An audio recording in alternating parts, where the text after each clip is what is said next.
Welcome to the Vietnam War and Foreign Conflicts Foundation, a nonprofit organization whose mission is to educate our future generations about the Vietnam War and subsequent foreign conflicts. To enhance the experience, the Foundation is currently working to establish a new museum to house our collection of Vietnam War artifacts that will be open to the public. The intent of the museum is to promote healing, show gratitude to those who served, and bring a hands-on experience to those interested in learning about the history of the Vietnam War.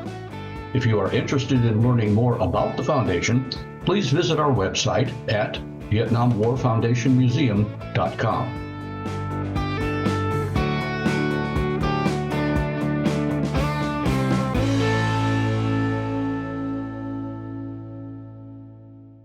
The Vietnam War and Foreign Conflicts Foundation was founded in 2018 to share the Vietnam War experience. The former museum in Ruckersville, Virginia was closing due to the poor health of the gentleman who started it. He was actually terminal with cancers related to Agent Orange. And we, a group of volunteers from Nelson County, got together and formed our foundation to save this museum. Hi, my name is John Harrison. With me today, you just heard from Sue Wood. She's a former Navy nurse and a Desert Storm veteran, and is the treasurer of the Vietnam War and Foreign Conflicts Foundation. On my left is Bobby Cabell, who was a crew chief on an Army Chinook helicopter during the Vietnam War. And on my right is Larry Sanders, a United States Marine combat engineer veteran, also from the Vietnam War. I was a platoon leader and company commander with the 101st Airborne Division during that war. And today we're going to talk about the Vietnam War and Foreign Conflicts Foundation. Sue, what is the mission of the foundation? Well, we have several. One is to preserve the wonderful collection that we inherited and to add to that with artifacts from the conflicts that have happened since the Vietnam War over the last 50 years, particularly the war on terrorism. We honor the service and sacrifice of our veterans, remember those who served, and their experience for not only them, but their family. And probably the strongest of all of our missions is to educate the public about the Vietnam experience and those of all that served. So you've collected artifacts. What artifacts have been collected? Is that something you can talk about, Bobby? There are a number of artifacts that we inherited from another museum at the time. The artifacts are such as weapons, such as M6s, M15s. We have demos of rocket launchers. Also, we have tanks. We have an armored personnel carrier, APC carrier, we can carry troops in, and also a 50 cal can sit on the top of it. We have 2 or 3 helicopters. We have 1 fixed-wing aircraft. It's quite a collection that we have, and we're looking forward to showing it to the public and getting everyone involved with us. Okay, let's talk about the goals. Larry, can you talk about the goals of the foundation? Yes, the goal is, as Sue was telling us, our goal is to preserve, honor, and remember and educate. As Sue said earlier, right at the present time, we have about a third of our artifacts stored in a construction building in Nelson County at 3415 Thomas Nelson Highway. And our goal is to be able to get all our artifacts together in one location. And the item is to educate the younger generation on exactly, well, more or less tell our side of the story of what happened about Vietnam rather than some of the stuff that you do here. And I'm at this location quite a bit, and I get a lot of people stopping and telling their stories and remembering Vietnam. It might not be there particular, but they got family members, and it's really heart touching to hear some of these stories, and also sad. But in general, the people that stop are really glad that there's a group of people doing something of this nature. And one other artifact that we have that Bobby didn't mention, we have a C-47 that actually flew over Normandy on D-Day. And this is not, and those C-47s were converted to a gunship in Vietnam, which was called Puff the Magic Dragon. And so anyway, the biggest thing, I guess, is we're educating the public, and we're there for the public to see what we're doing and to tell their stories. I was a happy consumer several times of Puff the Magic Dragon services, and I can say without any fear of contradiction that it was very useful at the time to have them flying around. One of the things I think most Vietnam vets will agree on is that the story is still untold, that the Vietnam War itself is probably the most written about, but least written accurately about of any of our wars. And that has bothered me, and I think has bothered most Vietnam vets. I think most people would be surprised that of the 2.7 million people that served during the Vietnam War, that 90% of them appreciate their service and would do it again if similar circumstances obtained. Literally, the things that you read about, hear about the Vietnam War, you hear about people that found it to be the wrong war at the wrong time in the wrong place. But that's not the true story of Vietnam. Bobby, what do you say on that? On the Vietnam War situation, I was not a volunteer. I was drafted because we had to draft back in that time, selective service. And when I got my famous letter of greetings, I agreed that we'd go to serve my country, and that was my senior trip at that time. And as went off to war, I became, as I said before, I became a man.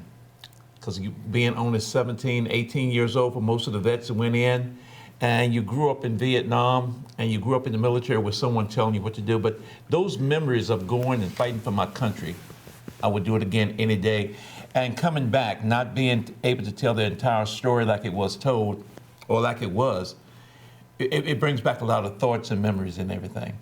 But we went, we became men, we served our country, and we were totally proud of it.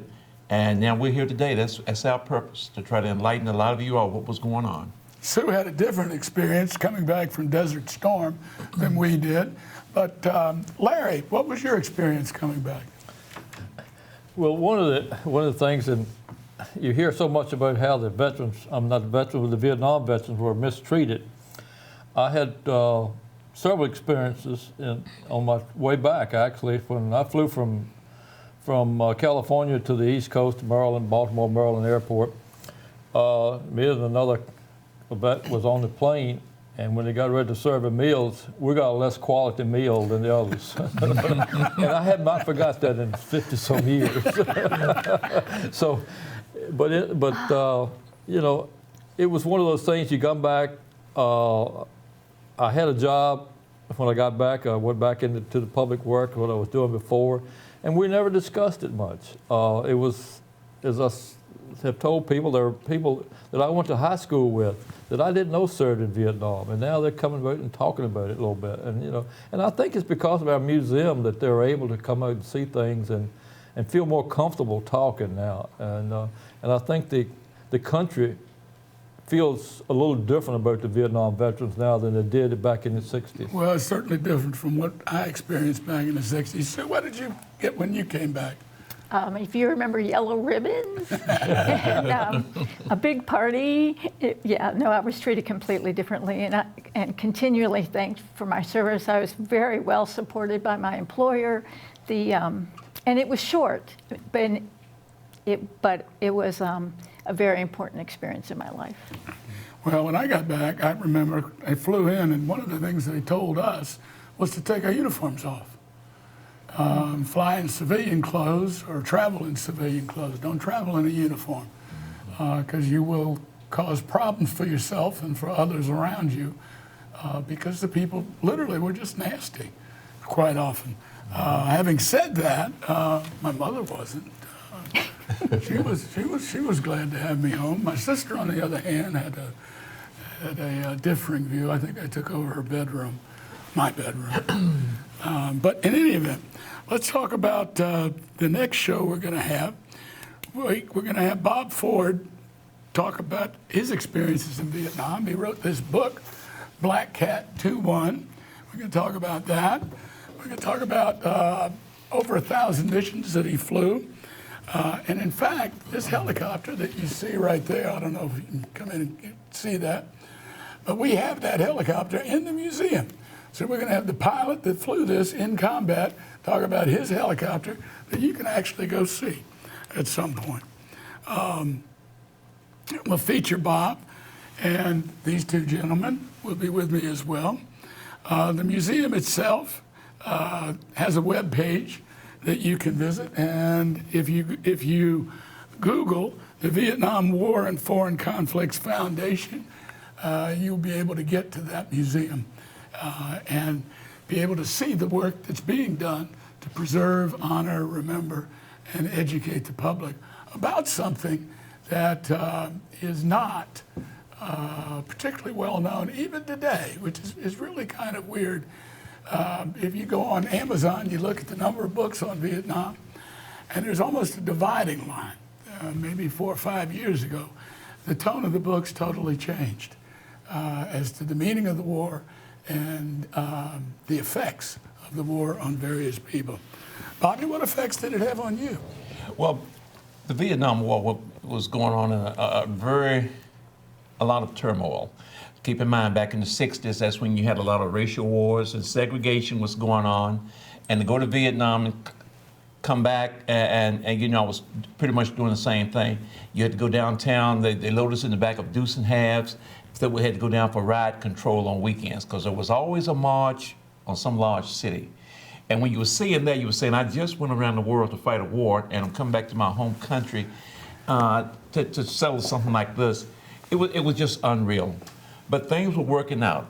And thankfully, when we were in Vietnam, we were all brothers. There have been books written about that.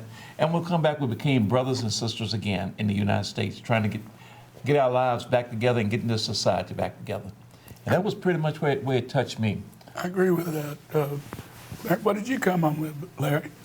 Well, like we said earlier, the guys in my platoon were 17, 18-year-olds. I was 20. I turned 21 in Vietnam. And I was a big brother to these young guys because I had some experience. I can see that. And it was just a great feeling to work together, and we all worked as a group, and we stuck together. I mean, we were family. Mm-hmm. It may be hard for people to realize, but back in the day, I was commissioned at 20 years old. At 20 years old, I was not old enough to vote. I was not old enough to buy a beer. I was not old enough to do a lot of things, buy a gun. I could drive a car, and apparently I could lead a 34-man platoon in combat. But I couldn't do those other things, at least not necessarily legally. Anything else that you'd like to add, Sue, about your return? Mine was just a quick transition back from one hospital to another, so I'm kind of fortunate in that regard. But what I would like to just add about the foundation is we are trying very hard in putting on events to share what we're able to share in our limited facility, and to do all the fundraising we can, because we want to build a beautiful facility to show off this collection and to have it a place of healing for these Vietnam veterans. And I think some of the veterans coming back from the more recent conflicts could use a place of healing as well. So we definitely would like to get some of those people involved and sharing in their experiences and helping us move forward with our foundation. Well, the goals of the foundation are reasonably clear, and we would expect to continue along those goals. This is something that's been going on for years. I've not been involved with it that long myself. However, going back to, 2017? 2018. 2018, going back to that period of time. And even before that, the man that put the collection together, Mr. Lee Montaigne, put it together because of a certain lack in the community of appreciation of Vietnam. And when I say appreciation, I don't mean rah-rah, you're all great guys. I mean understanding what happened and what the people went through who were serving America during that difficult time. Anything you'd like to add there? No, you pretty much covered it. Why it was started. Mr. Martin's brother was killed in Vietnam. It was a malfunction.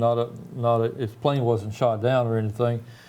And his name was not allowed to be on the wall because of certain restrictions that there were caused that he couldn't. So he started over with one artifact and started going around to schools and different things to show people in order to honor his brother. And he had a cousin also who was killed in Vietnam, but he wanted to keep it alive to honor the ones that lost their lives in Vietnam. And this is why he started his collection, and it built up. It was in order to keep Vietnam memories not forgotten.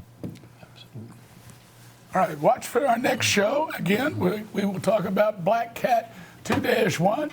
It will be about pilots in Vietnam and the life that they lived with bullets, as well as air under their wings. Thank you very much.